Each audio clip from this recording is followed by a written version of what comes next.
যে শহরে অভিরাম দেবদেবীর পট আঁকে সেখানে কারো কাছে তার পূর্ব পরিচয় নেই।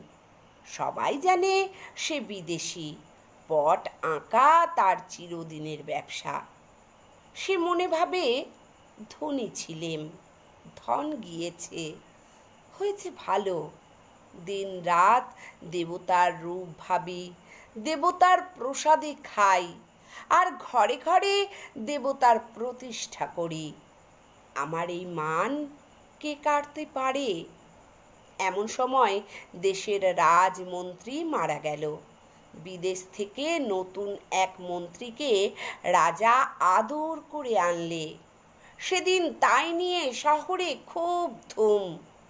কেবল অভিরামের তুলি সেদিন চলল না। নতুন রাজমন্ত্রী, এই তো সেই কুড়িয়ে পাওয়া ছেলে, যাকে অভিরামের বাপ মানুষ করে নিজের ছেলের চেয়েও বেশি বিশ্বাস করেছিল। সেই বিশ্বাস হলো সিঁধ কাঠি। তাই দিয়ে বুড়োর সর্বস্ব সে হরণ করলে। সেই এলো দেশের রাজমন্ত্রী হয়ে। যে ঘরে অভিরাম পট আঁকে সেই তার ঠাকুর ঘর। সেখানে গিয়ে হাত জোর করে বললে, এই জন্যই কি এতকাল রেখায় রেখায় রঙে রঙে তোমাকে স্মরণ করে এলেম? এত দিনে বর দিলে কি এই অপমান?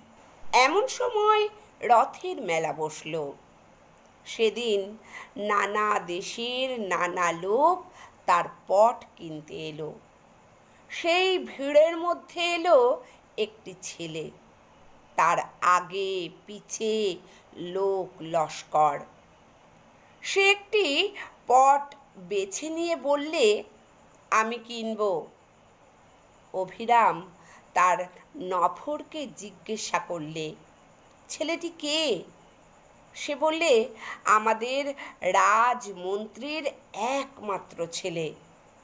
অভিরাম তার পটের উপর কাপড় চাপা দিয়ে বললে, বেচব না। শুনে ছেলের আবদার আরও বেড়ে উঠল। বাড়িতে এসে সে খায় না, মুখ ভার করে থাকে। অভিরামকে মন্ত্রী থলি ভরা মোহর পাঠিয়ে দিলে। মোহর ভরা থলি মন্ত্রীর কাছে ফিরে এলো। মন্ত্রী মনে মনে বললে, এত বড় স্পর্ধা! অভিরামের উপর যতই উৎপাত হতে লাগলো ততই সে মনে মনে বললে, এই আমার জিত।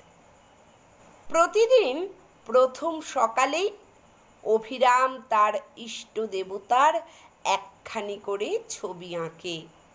এই তার পূজা। আর কোনো পূজা সে জানে না। একদিন দেখলে ছবি তার মনের মতো হয় না। কি যেন বদল হয়ে গেছে। কিছুতে তার ভালো লাগে না, তাকে যেন মনে মনে মারে। দিনে দিনে সেই সূক্ষ্ম বদল স্থূল হয়ে উঠতে লাগলো। একদিন হঠাৎ চমকে উঠে বললে, বুঝতে পেরেছি।